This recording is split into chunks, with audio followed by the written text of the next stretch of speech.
Good evening, folks, and welcome to the Rotary Membership Action Plan Session 8, Innovative Clubs, the easiest way to grow.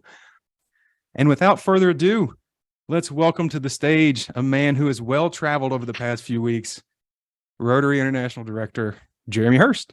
Jeremy. Thanks, Andy, so much, and good evening, everyone. We realize we're right in the middle of a very busy pet season, so a special thanks for finding time to be here this evening. Last month, we launched the MAP Membership Success Center, and we hope you've had a chance to utilize it already and help move your clubs towards consistent, moderate membership growth. It's been exceptionally well received by all those who've had a chance to see it, including members of the Rotary International Board and the membership development team at One Rotary Center as well, who agree it's an amazing resource and tool. Now, if you tuned into our November webinar or reviewed it since, you'll recall hearing about creating clubs for the day, which highlighted clubs to implement different membership types to grow. Today, however, we're going to talk and discuss innovative clubs, easiest way to grow. Statistics show that this is literally the case, as you'll hear later. However, many clubs are afraid that by creating a new companion club, they'll lose their current members. It could be argued that if all it takes is a different type of Rotary club to lure your members away, then there's maybe a lot of work that's got to be done to engage your members better. Even so, according to data from the Rotary Membership Center, only half of our clubs have stayed the same size or added one or more members this year. Many, on the other hand, are still losing members. About 1/3 of our clubs are on the slippery slope of complacency decline, where they lose a trickle of around 2 to 3 members each year and either don't notice or, even worse, don't care. Of course, the goal of MAP and the Membership Success Center is to highlight and to change that trickle into a consistent, moderate flow of new members. However, club culture is hard to change, as we know. Some join but feel out of place and leave. Others will feel a meeting time and overall time commitment doesn't work for them. And for others, the club's use structure may not suit them. Not everybody wants to eat and pay for a big lunch. A different approach is needed, and experience has shown that innovative club types can offer more palatable pathways into Rotary than our traditional club models. Zone 33 has had a great success and would like to tell its story in relation to its innovative club program. 36 clubs in the process of formation and 14 chartered, all satellites. Almost 600 new Rotary members either chartered or on their way to joining. Most of these planned clubs are companion clubs, ones that plan to stay connected to their parent club and not to spin off the satellites. We want to identify and offer new pathways for people to enter Rotary, and after today's session, you'll see how creating a companion club is an addition, not something that's taking anything away.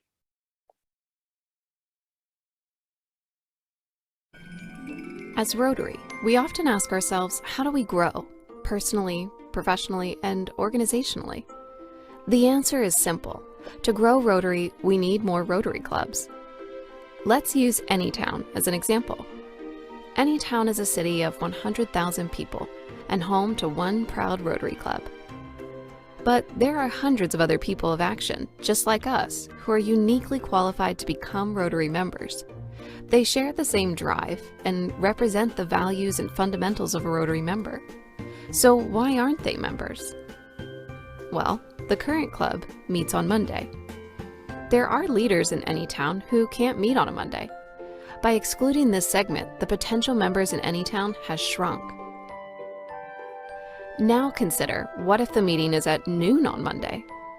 There are people who can meet on Monday, but can't meet at noon. So now we have a smaller audience for Rotary in Anytown. Of the remaining group, some aren't interested in a club with a sit-down lunch and speakers. They are passionate about service, but aren't interested in a traditional club experience. And that is okay. The Rotary Club of Anytown isn't doing anything wrong. It just doesn't appeal to particular segments of the community. And if we're going to thrive for years to come, we must adapt and embrace change. In Anytown, we have an opportunity to expand because potential members are everywhere. More than half of the eligible people are prospective Rotary members, waiting to make a bigger impact in their community. But what Rotary Club exists for them? If any town creates new clubs at new times and new places, the hidden potential for Rotary will be revealed. As people of action, we must broaden our reach and provide opportunities to all leaders in the community. Together, all of us can grow Rotary.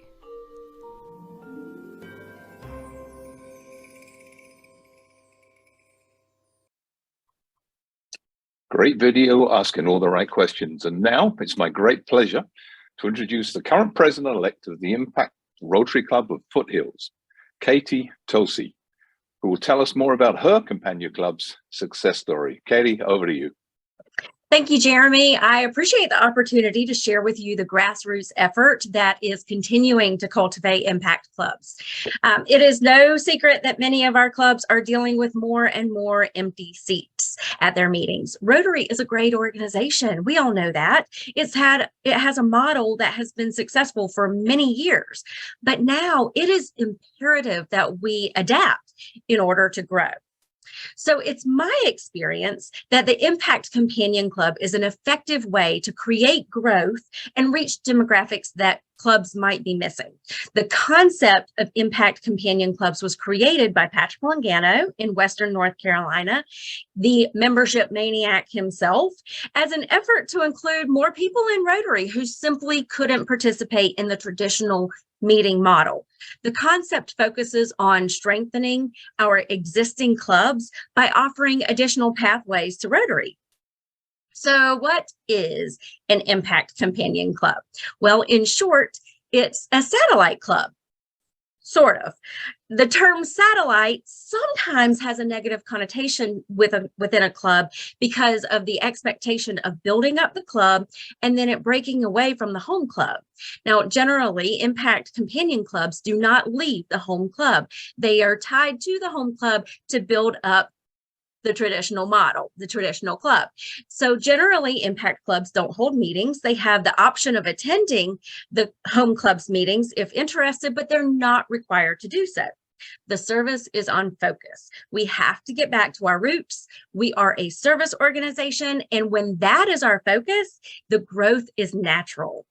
It's also an economic option for many people who see finances as an obstacle to being in Rotary. Finances should never keep someone from being able to serve in the name of Rotary. So what do? We meet people where they are. The traditional meeting model is wonderful for so many people, but it does not work for so many more. We take the pressure off. When you take the pressure off of people, they don't feel like they're letting the club down when they can't attend the meetings. So we also focus on what connects us. Serving others connects all of us. The conversations that happen between people when they're serving shoulder to shoulder are unique and genuine. I like to say that people don't leave Rotary because they don't like Rotary. They leave because of circumstances. Life happens. People change jobs. They get overwhelmed with their careers. They retire and spend more time traveling. They have children or they have grandchildren they want to be present for. It's up to us to figure out how Rotary can fit into and enrich their lives, not how they can adjust their lives to fit Rotary. I believe Rotary is a gift. It has been in my life. It has been in my entire family's life. But sometimes that gift has to be wrapped differently. We all know that Rotary is great at sharing wonderful ideas. We walk away from every training we attend with a list of them. The problem is, what do you do with those ideas? How do you implement them? Well, with Impact Companion Clubs, you are not on your own. We have a team of impact innovators who work with clubs from conception to practice. We've developed a proven 4-step process to ensure the success of your club. In fact, we are honored to be speaking about this process at the International Convention this year in Melbourne. Our impact innovators walk through understanding your club and your goals. We work with your board to educate everyone and walk through that approval process. We help your club create a recruitment plan. We even assist with the Rotary International paperwork and induction process. So while impact companion clubs have been a grassroots effort, it is spreading like wildfire. Did you tell I was from North Carolina? They're wildfire. Of the clubs that are already established and those we're working with now, we have over 75 clubs worldwide. So in order to invoke the type of change that is going to sustain and grow Rotary on an international level, our clubs have to think differently and take action. If you would like to learn more about impact companion clubs or think this might be a good option for your club or a club that you work with, please scan this QR code. This actually takes you directly to the impact team calendar, and you can schedule a time that works for you. Again, I appreciate the opportunity to share this exciting initiative and the opportunity for growth, but it is now my pleasure to introduce Megan Schenker-Fulcher, the co-founder and current membership chair of the Rocktown Satellite Club in Harrisonburg, Virginia. Take it away, Megan. Thanks, Katie. I appreciate it. So I want to share my story about how I created a satellite Rotary Club in Harrisonburg, Virginia. It has been a successful satellite club now for going on its 4th year. And as I walked through this Rotary journey, I realized that there was 3 important values to hold on to. So I'm going to share those values to you as I share my story. So the first is passion, right? A reason why to create a club. So when I started Rocktown as a non-Rotarian, it started with a passion to connect more women or more people in our community to Rotary's mission, right? Service above self. And as I was making my decision to either join a club or create a Rotary club, I visited many local clubs that did not necessarily take into account people who couldn't make the time or the finances work. And it wasn't necessarily a good fit for educators, which is where I was coming from, and others who had 9-to-5 jobs, who still wanted to give back to our community and to support, especially our diverse community that we live in. And so this led to the second point to think through, which was vision. So I joined with 3 other women in our community who also wanted to give back and saw a need for change. So in order to be really intentional and hold true to Rotary's top priority, which is service above self, we spent, and I'm not going to lie here, we spent a good 1.5 years thinking about how we wanted to market and brand our satellite club so that it was a good fit for who we wanted to cater to in terms of members. So we spent the summer of 2019 holding informational sessions, which allowed people to hear our story, understand the why, and get inspired to join. And this also helped to see if this was really a good fit for our community, as we really needed 8 members to start a club. So in the fall of September 11th of 2019, so yes, you get that right before COVID, we had 20 founding members who we inducted at our very first official meeting. And now it was the hard part, right? Moving a Rotary club forward to be successful for more years to come. So this leads me to my third point, which is reflection. We wanted to make sure our Rotary Club continues to be what our members want it to be. So it's a place for fellowship and a place to take a deep dive into our community needs to serve them the best way that we know how. So the voices of our members are super important to us, and it helps to keep things fresh and moving forward, not only to retain our members, but to grow our club. So every year since the club started, we created strategic goals with our members to review what we've done thus far, and also to continue creating new goals to attain to. As a result, through our careful planning and holding on to those 3 takeaways, the passion, the vision, and the reflection, we have 34 active members in our club, and 80% of those members are women, and we continue to grow. Sometimes we lose 1 or 2, but always there seems to be 3 or 4 more that would like to join us.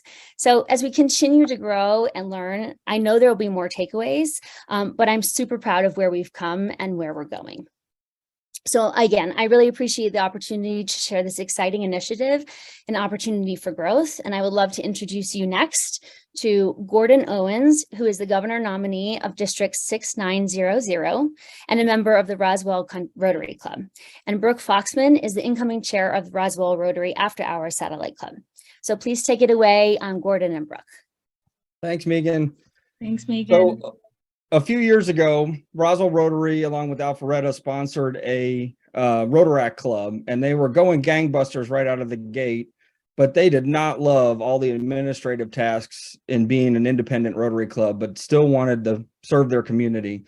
And when then District Governor Mary Ligon came to our club for her official visit, she challenged us to bring that club back as a satellite club. And in Roswell Rotary fashion, we took that ball and ran with it. One of our Rotarians owns a local brewery. We invited all the Rotaractors to come back. So the Rotaract alumni were invited to come back and bring some friends. And we showed them a new way to do Rotary that didn't have nearly as much administrative work involved in having a club. It was more about the service and the fellowship. So that night, Roswell Rotary After Hours Club was born with 14 new members.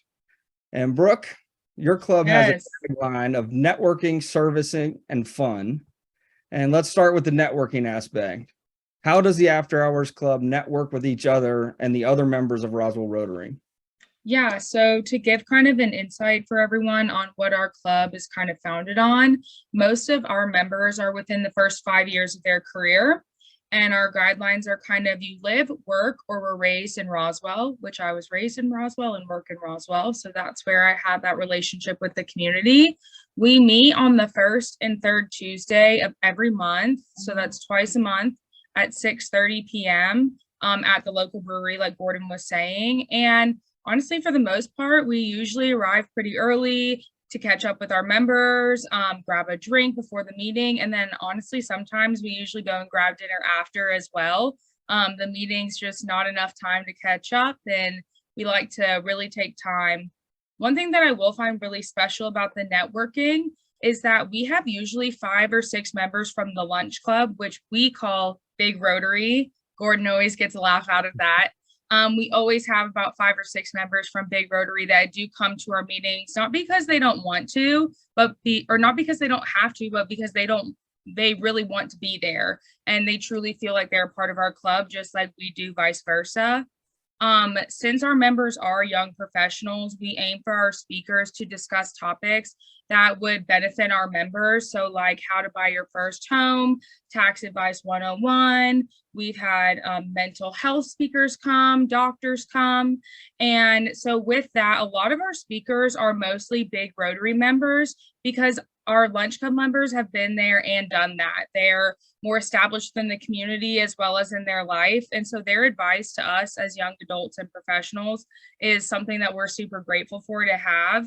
And another thing is that like we truly feel as a unity when we come to each other's meetings as well. So y'all's second mantra is service. So talk about how the After Hours Club determines where to focus your attention and how you go about serving our community. Right. So as you can see on the PowerPoint, our passions are mental health, food security, sustainability, and supporting our veterans.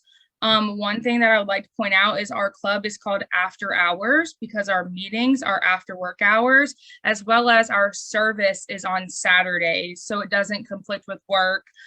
We actually just had a service opportunity this past Saturday, and one of our examples that we did was food security. So one of the advantages we have with our companionship, because we're a companion club with Big Rotary, is the connections that they have connected us with. So we leverage a connection with Big Rotary to the Chattahoochee Nature Center, which is a big organization center in our community. And we did a Saturday service day with them. We worked in the garden and we produced about like 10,000 pounds of fresh produce with them for our local food bank here in Roswell. And a lot of our Big Rotary members were there as well to help out with the gardening, and which I think is super special. And as well as if we don't do a Saturday service, we also do projects during our meetings. So for instance, we'll write cards to veterans and write them during the meeting and use that as more of like a social get a drink and do a service during the meeting. So last but certainly not least is the fun. And I know my why for staying in Rotary is the building better friendships part of the 4-way test. How does the After Hours Club bring the fun to Rotary? So, I mean, meeting at a brewery certainly does help that. I would say it's our biggest perk. over the last year. Like, we've really gotten to know one another as friends as well as colleagues, as well as with our big Rotary members. We do have mentorships and relationships there. One thing that I found really interesting is that we try to combine network, service, and fun in combos or all three. So for instance, service and fun, we as a group volunteered at the Roswell Beer Fest, which supports a local charity called the Star House organization that works with kids that are in lower income families. And Big Rotary actually kind of challenged us to sponsor a tent. And so we did that. We got our 10 volunteers. And then our Big Rotary president, John, came back and challenged us again to get 10 more volunteers and that they would donate another $1,000 to the charity for a second tent. And we did that. We had so much fun. And we actually did meet several new potential members for the group. And there was music and dancing. And also we were serving our community by helping Star House out. Another thing that I love that we do is something we call Thirsty Thursdays. And that is just one thing that we do once a month. We meet at a local restaurant or brewery and hang out just to have like a social environment, as well as we are contributing to these small local restaurants in the community. And we really have built better long life friendships here. The fun that we have together and the energy in our meeting is just super infectious, and we're really proud to have our first anniversary as of March 1st, and we did on our first anniversary conduct our 21st member. Brooke, that's awesome. Thank you very much for sharing with us today. Hopefully you help inspire some folks out there to start a companion club. Yeah, thank you for having me. I know as a member of Big Rotary that I'm proud to have the After Hours Club helping us build the next generation of Rotarians in our community. Yes. Now I am pleased to introduce George Robertson Burnett, Zone 34 Innovative Club Advocate. Thank you, Gordon, and thank you, Brooke, Megan, Katie, for your exceptional presentations regarding the creation and operation of satellite and impact clubs. I'm sure our attendees tonight will have questions for you, which I remind everyone should be posed by using the QA button at the bottom of your screen. We look forward to welcoming our presenters back shortly to answer those very questions. But now we would like to hear from all of you as we launch a poll asking, what is your main concern in creating an innovative club? And just for clarity, innovative is still the same as innovative. You can't hit the English translation to get it right. So what is your main concern in creating an innovative club? Launch poll, please. We'll give you a short period of time to answer. So thank you all for your responses. And thanks to those who are ready to try it and embrace innovation. The other options also deserve some comment. Losing current members, well, it may surprise you that records show that generally club creation does not negatively impact current clubs or members. And regarding no buy-in, it is important to fully involve members of the sponsoring club to ensure their full understanding of the effects, possibilities, and the benefits of increased Rotary Club membership. And looking at the community support option, it is unusual to find a community that doesn't take to its heart a club which is providing great service opportunities and caring in the community. And there are many examples of small communities with multiple clubs. And with option 4, while greatly appreciating your love of your club, individuals are motivated by the different experiences, and a different club will offer new possibilities and attract a different dynamic. Thank you all for your participation in that interesting poll. It's now time for us to welcome back our panelists tonight, Katie Tosi, Megan Schenker-Fulsher, Gordon Owens, and Brooke Foreman. Welcome back, and let's get straight into the questions that have been posed. So my first question goes to Katie. Are impact members full members of Rotary, or is it a different designation with different RI dues? Over to you, Katie. Thank you for that question. Yes, they are absolutely full members of Rotary, full members of the home club. Absolutely 100% full Rotarians. They're doing the work. Many of our impact clubs do choose to have a different dues structure. Okay, that's great.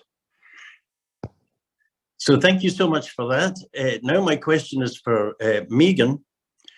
What do you see as the important subcommittees to have in a satellite club? Sure, absolutely. So I think that one of the most important pieces is a leadership team.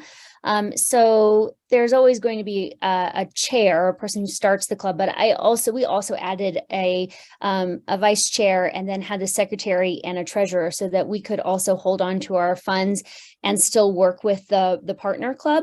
So I think the leadership team is really important piece. And then I also think one of the subcommittees that was important for us was the community service committee. And that's just because one of our biggest things is that our speakers are connected to our community service. And so we're doing a service project along with listening to a speaker who is part of that nonprofit that we're listening to. So we really wanted to have somebody that was going to sort of be in charge of that piece so that the leadership team didn't have to do it. Thank you so much for that. And Brooke, when satellites reach 20 members, do they then have to charter as a Rotary club rather than staying as a satellite of a Rotary club? I would have to say no. Like I said, we just inducted our 21st member, and we have no intentions of ever not being a companion club. For us as young professionals, it's super helpful that we are provided the administrative help as well as the community connections from Big Rotary.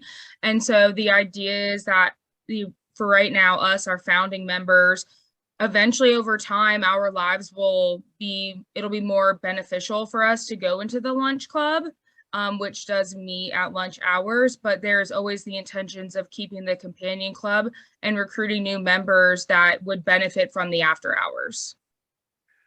That's a great thing. There is a follow-on question here, which I think probably you have answered, but I'll ask it anyway. Can a satellite club become a regular Rotary club? And what added value does the sponsor club offer if such an option is desired? I mean, for us specifically, I would say that we really don't have any intentions of ever becoming a separate satellite club. Like I said, the support that we get is super beneficial, and we're just going to continue recruiting members that want to have service and network and fun, but are provided the financial stability and support from the Big Rotary. I hope that answers your question. Yes, it does, Brooke. Thank you so much. And if I could move to Gordon, does the leadership of the satellite club have a position on the sponsor club's board? So it's not a requirement of being a companion or a satellite club, but we highly recommend it and it works great. So the chair of our companion club sits on the board of what Brooke calls Big Rotary. So they sit on our board. So, and then we have someone from our club who's considered a mentor who goes and participates in their meetings. But as she talked about, there's usually 5 or 6 of us that go up there and help and sit in and hang out with the young guys and see what they're up to and get a little bit of that infectious energy. Thanks, Gordon. And there's a follow-on question for you also. Do the satellite clubs send their officers to pets, pre-pets, district training assemblies, or it depend on the meeting? So we in our district just started considering that, and that question was posed, and we invited all who were willing to come and encouraged it. I believe it was sort of a last minute decision, so not many attended this year, but we're going to hopefully have several of the satellite folks coming to pre-pets and pets moving forward. Can I answer that as well? Because that is something that we do. Okay, Yes, great. please do. Thanks. So we actually put it in our budget so that we do make sure that our chair and vice chair always go to pets. And we actually keep our chair and vice chair for 2 years. But when we roll on the vice chair to become chair, then we put the other person who's going to become vice chair into pets. So they're getting it actually for 2 years, just so that they're really starting to develop and facilitate goals that way. While you're there, Katie, I wonder if you could give us some indication of the dues structure within impact clubs. Absolutely. Now that I'm back.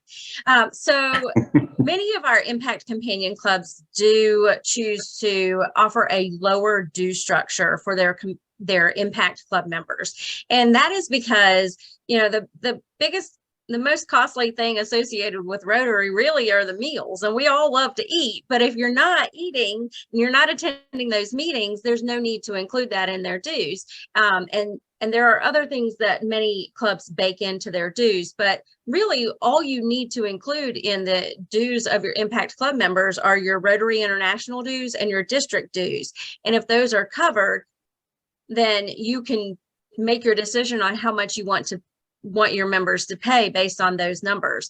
I would encourage everyone to think about our younger demographic out there and how these young professionals are just getting started, and they want mentors, they want to be connected, they want to serve their community, but sometimes Rotary is a financial burden, and that should not be the case.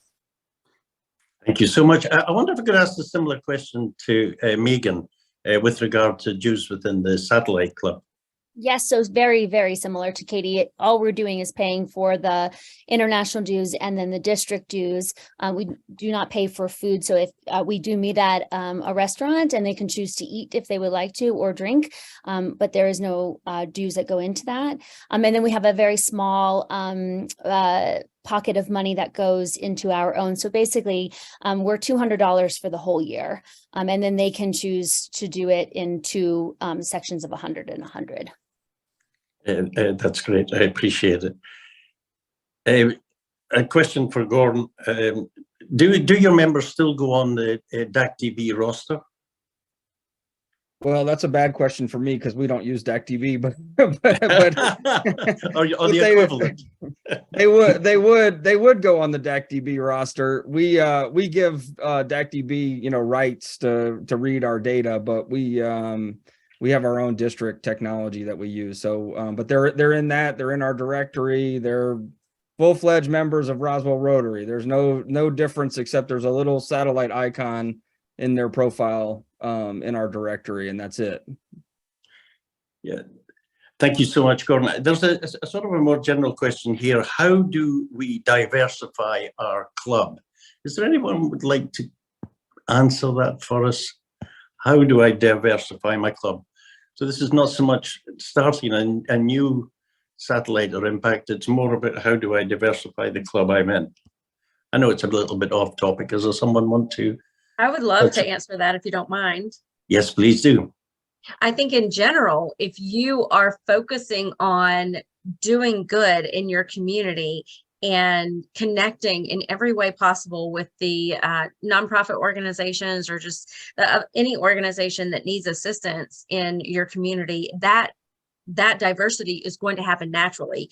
If you're focused on service, your club is going to look like your community, because that is what connects everyone. Everyone wants to feel good about doing good. So if you're connected, but if you're out there doing the work and you're seen everywhere, then your club is going to look like your community. But get connected with every organization you can in your community. That's going to bring people to you. Thanks very much. And while we're on the subject of impact or companion clubs, what administrative duties do host clubs have to do with the companion club? So what facilities do they offer? Yeah, absolutely. So the host club generally designates a chairperson for the Impact Club. Now, the Impact Companion Club can choose to have their own treasurer, or they can choose to have the treasurer of the home club manage that as well. Because these members really don't cost you anything and they're just paying dues and they're covering anything additional that they want to do. We see most clubs have their home club treasurer manage those funds, but you need to have a chairperson who's the liaison between the home club and the Impact Club.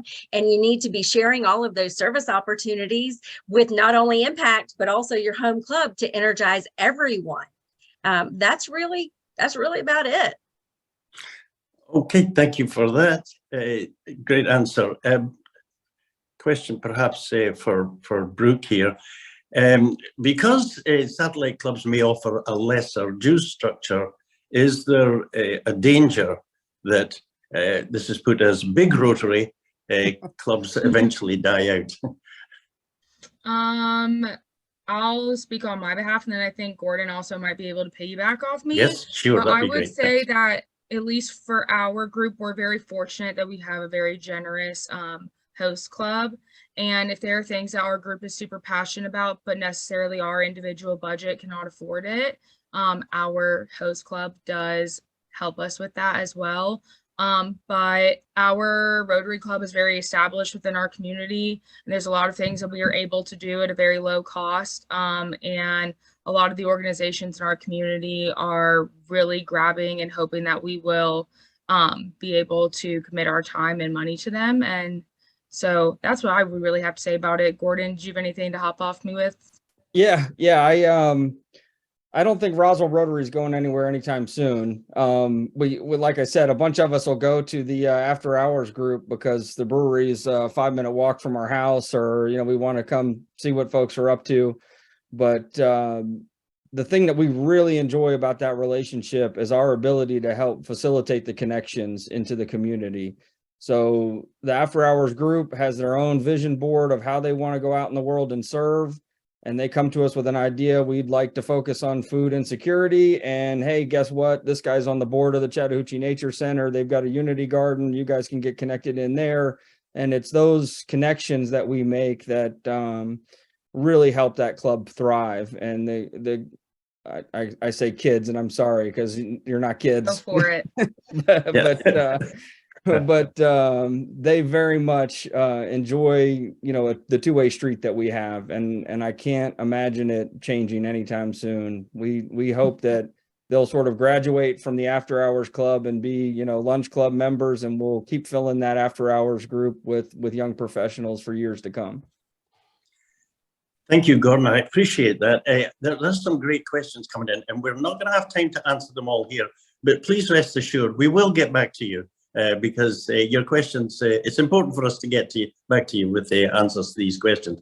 We'll ask one other question, though. Perhaps we could start with Katie on how do you promote the foundation, or do you promote the foundation and foundation giving within your club? And perhaps, Megan, you could also answer that from the satellite club point of view.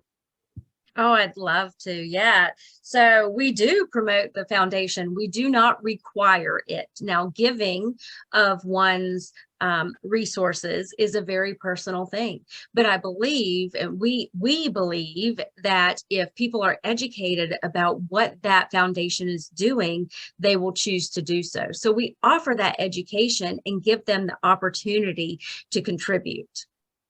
It's all about education. Thanks, Katie. I'm glad that you do that. Megan?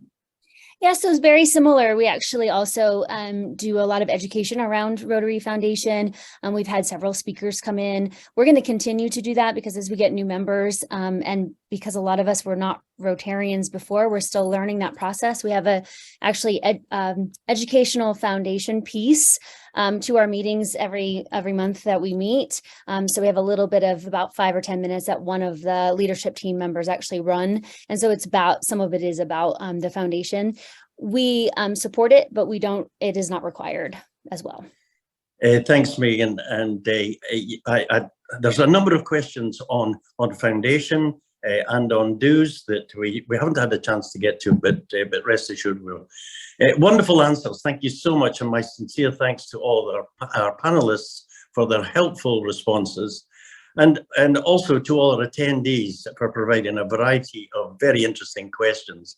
I will now pass this program back to Director Jeremy Hurst. Over to you, Jeremy. Well, thanks, George. And as you said, great questions and really, really valuable answers. Thanks again, panelists, and also our audience, of course. And many of you will recall that we have a MAP, Membership Action Plan Awards program, to recognize and reward those clubs and districts who are engaging and participating in our Membership Action Plan. It's one of the reasons we ask you to place your name and club information in the chat at the beginning of each MAP webinar, of course.